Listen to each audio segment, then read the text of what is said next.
Hello everyone! Kumusta po kayo? Hopefully po ay nasa mabuti po kayong kalagayan. So sa video po na ito ay sasagutin natin lahat po or hindi naman lahat, okay? Kasi kukulangin yung oras natin.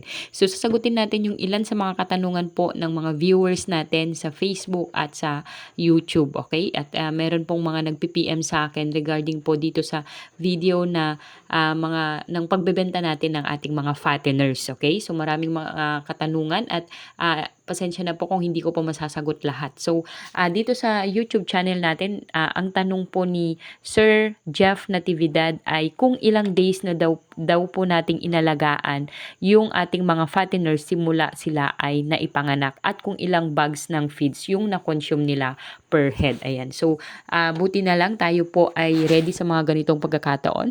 Charis.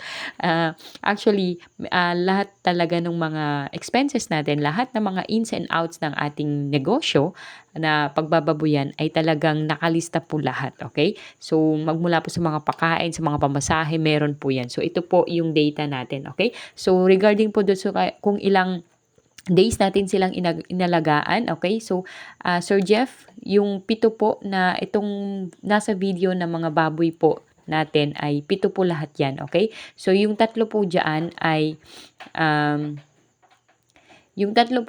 pinanganak po ng June 1, okay? At nabenta natin sila November 11. So, ang equivalent po na days ng pag-alaga natin sa kanila is 162 days, okay?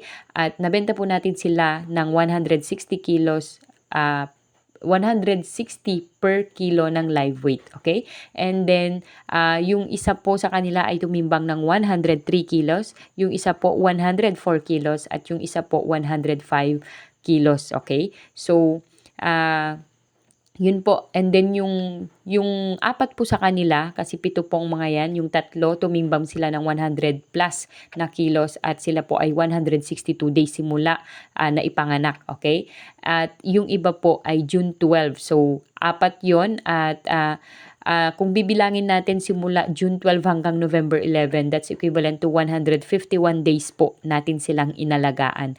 At ang presyo po ng live weight sa kanila since 90 and below lang po yung kilo nila is 155 lang po, okay?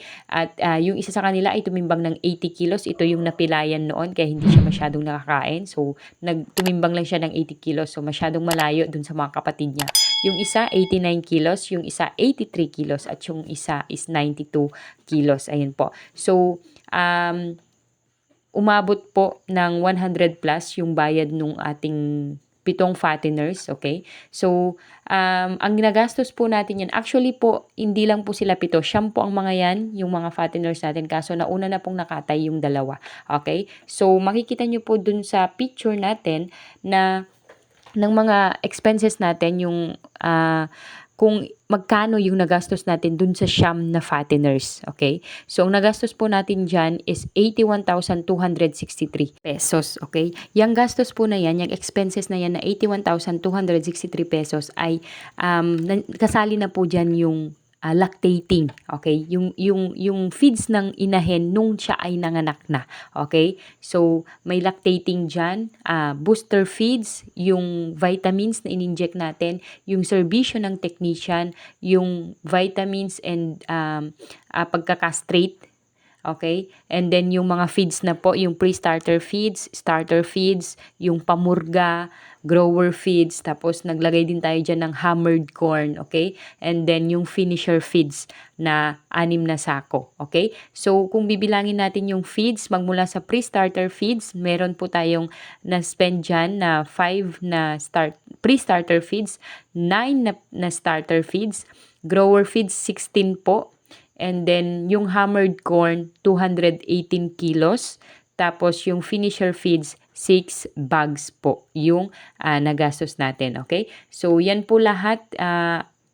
Kung makikita nyo talagang lahat, magmula vitamins din, ganyan. So, 81,263 po, maging yung pakain sa inahin nila nung sila ay nagdedede pa lamang, sir.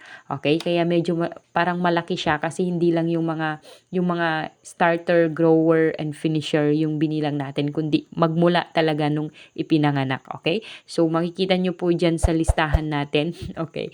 So, Ayun po, hindi madali talaga, hindi madaling magnegosyo sir, pero 'di ba, nakakatuwa lang kasi nalalaman natin yung mga ganitong strategies sa pagbababoyan, okay. And, ayan, so maraming nagsasabi dun sa mga sa mga comment nila sa ating video na pautang daw.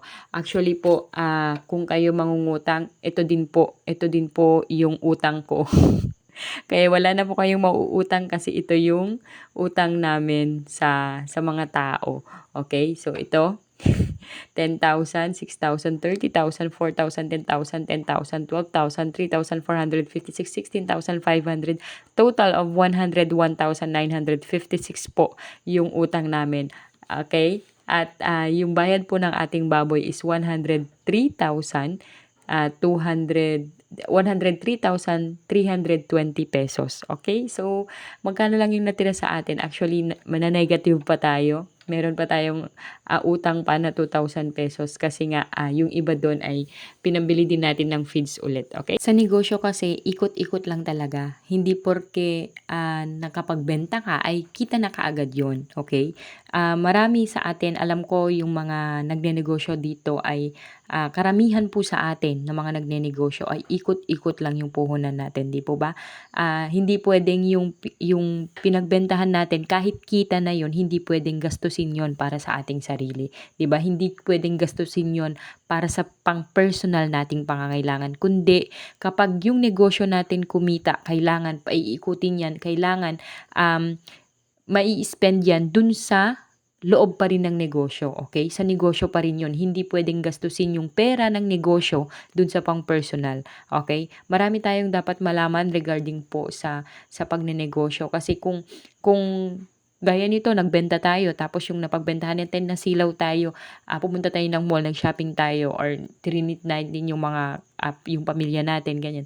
Tayo din yung kawawa, okay? Tayo din yung kawawa kasi, saan ba tayo kumukuha ng puhunan, 'di ba? Kung meron tayong mga supplier na ano yung parang nagsu-support sa atin na magbibigay na lang ng pera kahit wala kang gagawin. Okay lang siguro 'yun. Na kapag may napagbentahan ka or may kita ka is i-shopping mo. Pero ang realidad po ng pagnenegosyo ay tayo po na mga negosyante, tayo maliit man 'yan or malaking negosyante ay meron kailangan alam natin yung cash flow natin, okay? Kasi itong cash flow na 'to, dito mo malalaman kung nagiging successful ka ba sa pagnenegosyo, okay? So, medyo mahirap i-explain yung cash flow pero mahalaga po na malaman sa lahat po ng mga nagnenegosyo, sa mga nag-a-aspire magnegosyo, anumang negosyo 'yan, kailangan alam po natin yung cash flow sa negosyo natin. Nang sa gano'n ay hindi po agad-agad mamamatay or mawawala yung negosyo natin, okay? So, yun lamang po for this video. Maraming maraming salamat po. Nawa ay may mga napulot po tayo. Napulot ba? Or naway nasagot ko po yung mga katanungan ng ilan sa ating mga viewers. Okay, lalong-lalo na po kay Sir Jeff Natividad. At again, sa mga nangungutang po, wala po akong papautang. Okay? So, tuloy lang natin yung ating laban sa negosyong ito ng pagbababoyan kasi nag-invest na po tayo dito. Yung bahay ng ating mga baboy ay talagang pinag-investan na po natin yan. Yung mga nauna nating mga nabenta noon na mga baboy, mga fatteners at piglets ay dinala natin sa pag-i-improve ng kanilang tahanan. Kaya sa totoo lang wala pa po kaming kita. Hindi pa talaga namin natitikman yung kita nitong pagbababoy natin. Okay? So, pero naniniwala tayo na soon, if God permits, ay marireceive natin yung blessing from God, okay? Kasi pinagyayaman naman natin yung kakayahan natin na ipinagkaloob ni Lord. Pinagyayaman natin yung ipinagkaloob niya sa atin na mga resources, mga sources of income. At naniniwala tayo na kapag gagawin natin ito ng tama, ng maayos, ay si Lord mismo ang magbe-bless sa atin. Kasi naniniwala tayo dun sa verse na pinanghahawakan ang Kawikaan chapter 16 verse 3.